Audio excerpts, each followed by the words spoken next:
Hello and welcome to the Point. I'm Brian Sterling, substituting for Rick Albin. This week, the battle over road funding.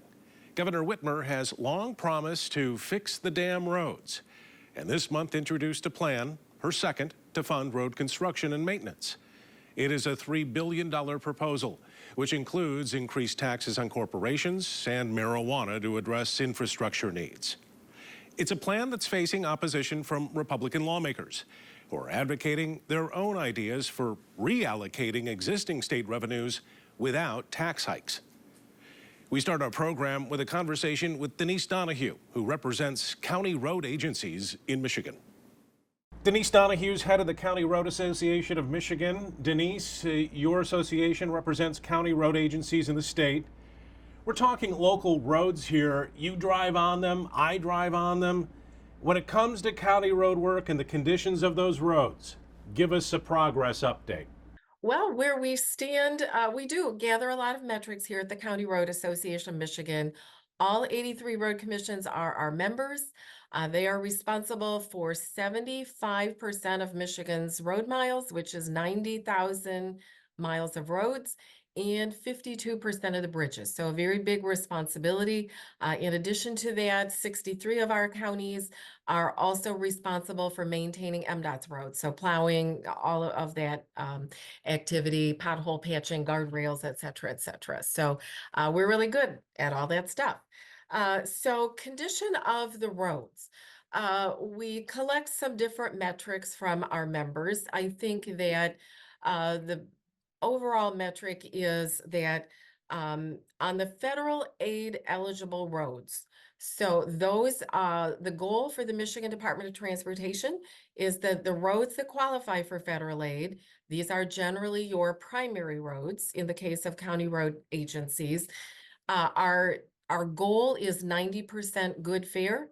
We sit at 65% good fare. So substantially below the objective that MDOT has set for all of its federal aid roads. In any county, 2/3 of the roads are not eligible for federal aid. Our goal as an association for those roads is 60% good fare, and we sit today probably at 45% good fare. In addition to that, on our local bridge network, we have a 1 billion with a B, $1 billion problem of local bridges, that's municipal and county, that are either weight restricted, critical, serious, or closed. So those are also a kind of a backlog of need that should be addressed. So I think the next question from there, that's the condition. Are we gaining on the situation?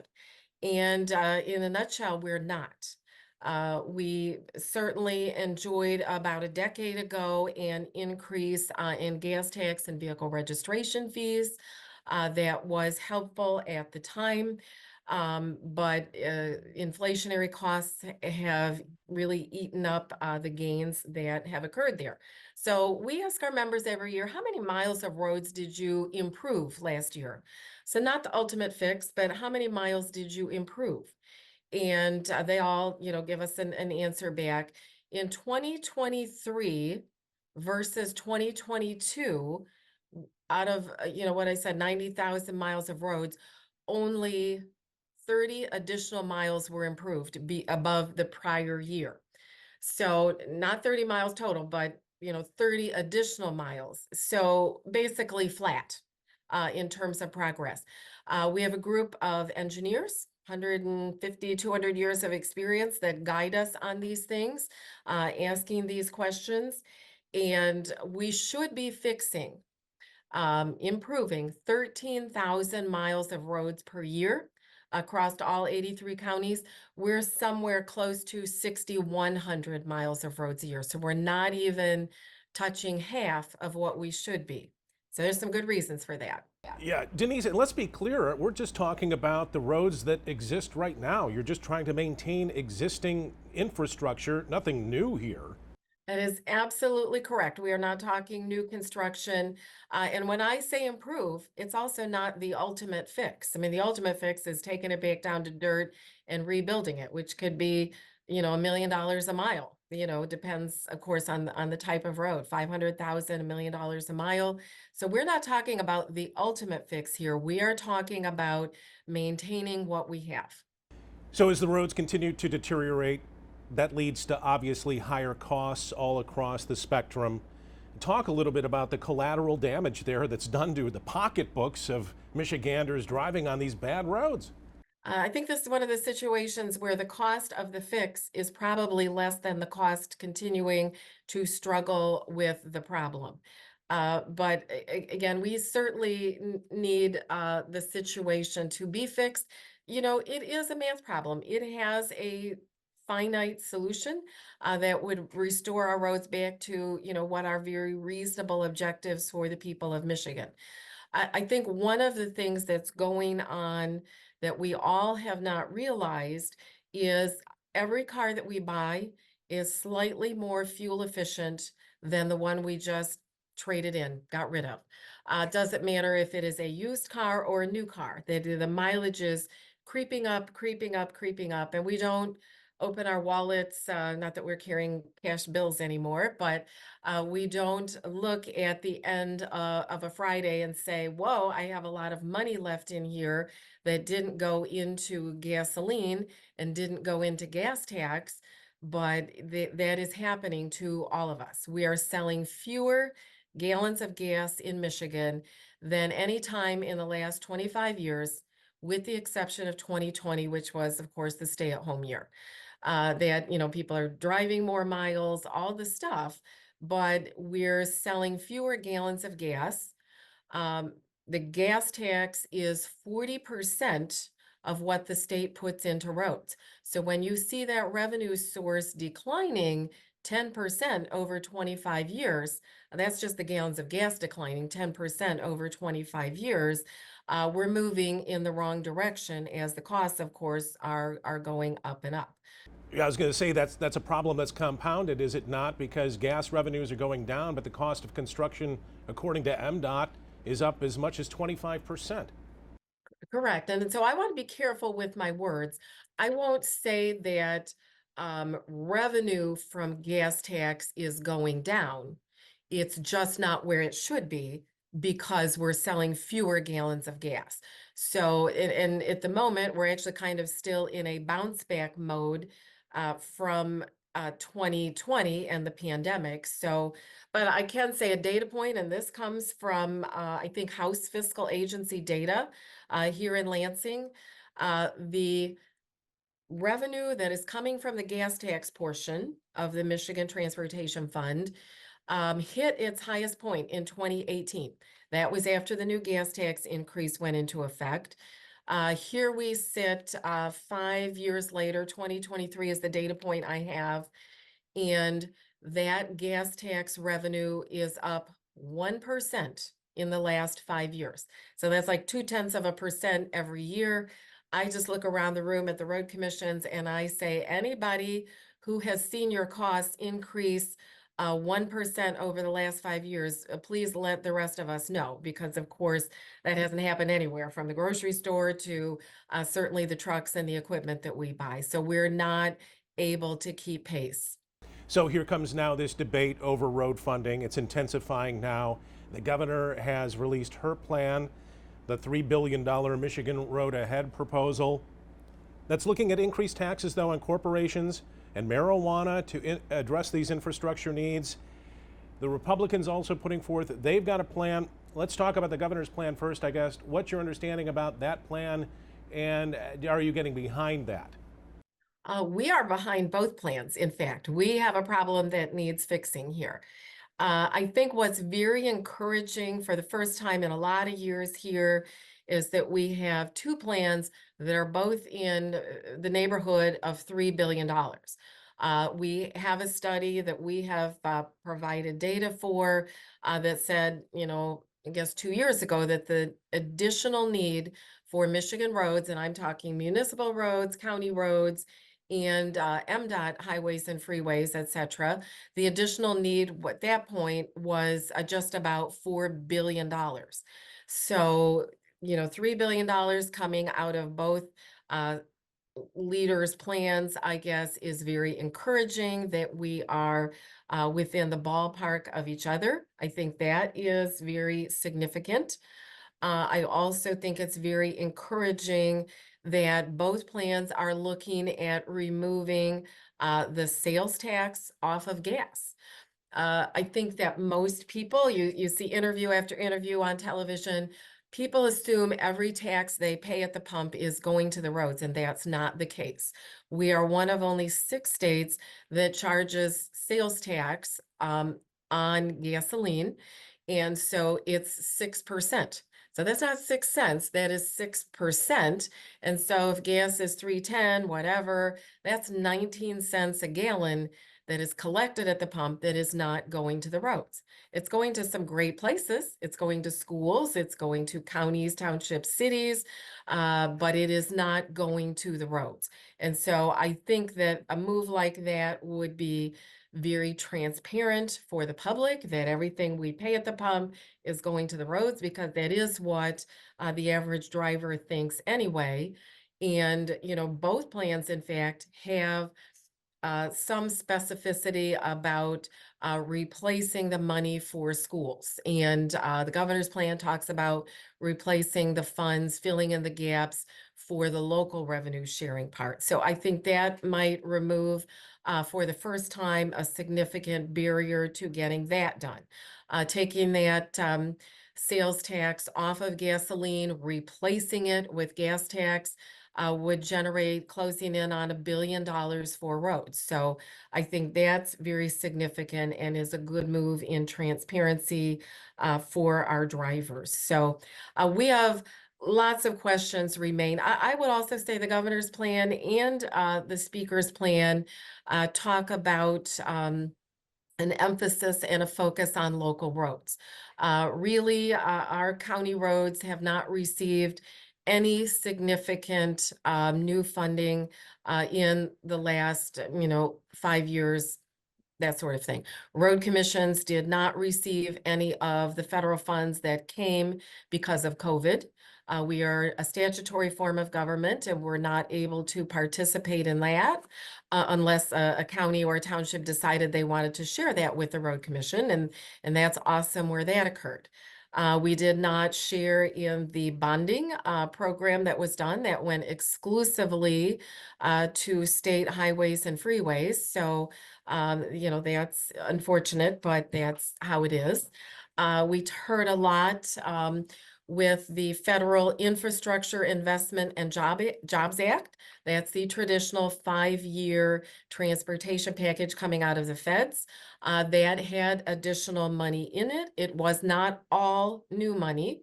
At the end of 5 years, I think your typical road commission might have seen an increase of 20% in their federal funds.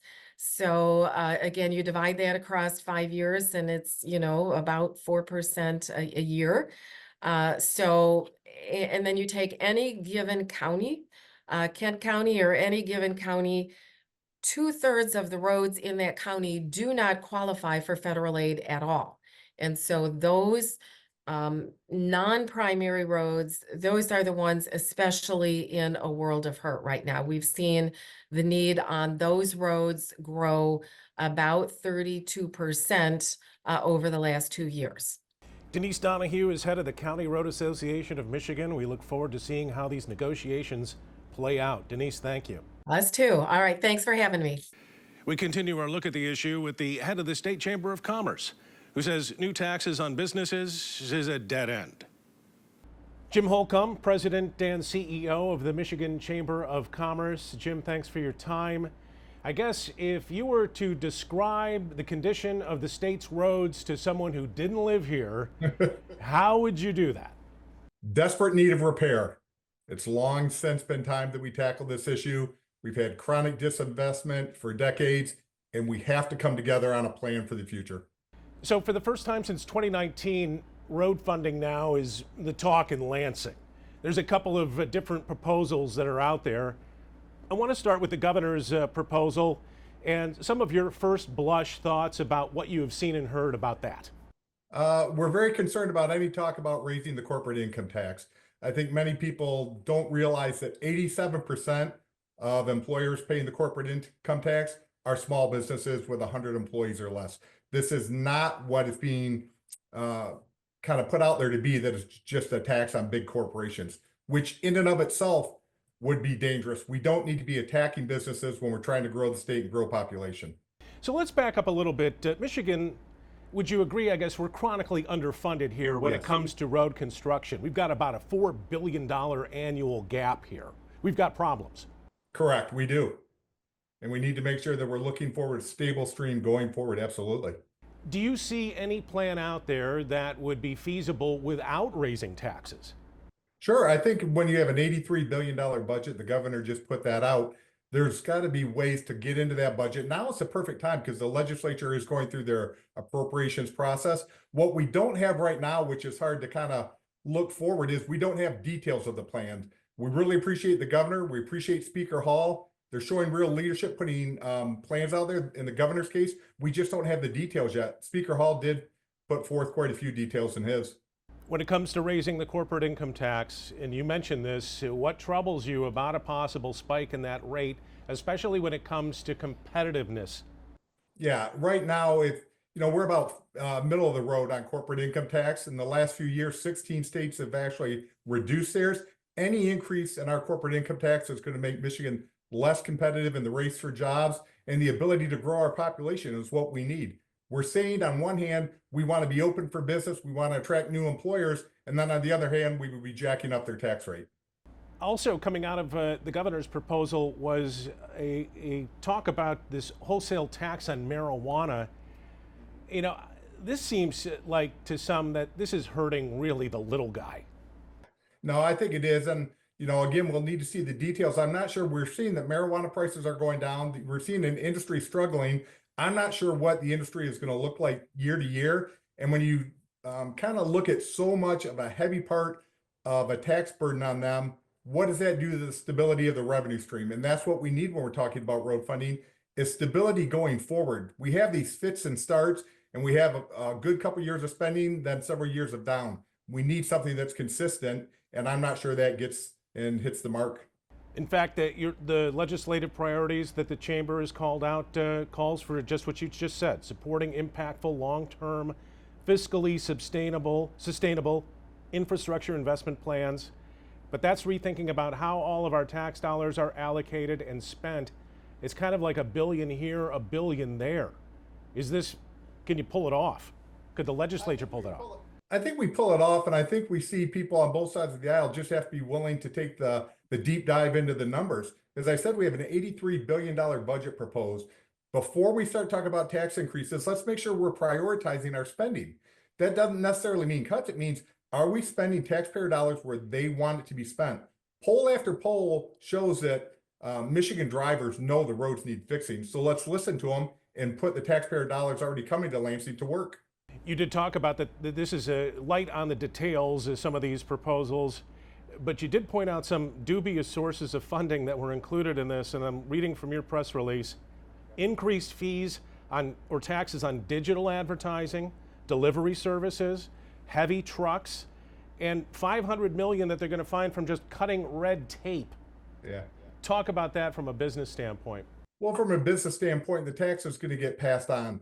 You're going to be hurting consumers when you start taxing digital ads. If you want to tax Amazon and Facebook and such, I'm not sure how Amazon and Facebook and digital ads are contributing to the wear and tear on the roads, but I guess you could make an argument somehow that if somebody buys a good or service, it gets transported.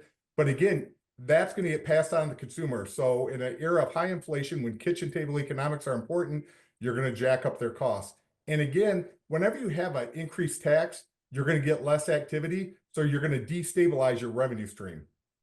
And these are some of the companies we've worked hard to attract to Michigan. Why are we going to push them away now? What measures are in place that you see to ensure transparency and accountability in the utilization of any plan here? I think what we look to is Speaker Hall on that. I think he's been very transparent and he's made a commitment to that. I believe the governor has actually voiced her thoughts on making sure this is a transparent process. And it's what it's going to take to get the buy-in from the public. These plans, we need a lot of money. So we need to reprioritize revenue. and there are going to be a lot of discussions about tax increases or not, but that has to happen in the open. We have to have a transparent conversation, to really get the buy-in of the public for whatever the resolution is, that it gets support, because it's all about getting votes still.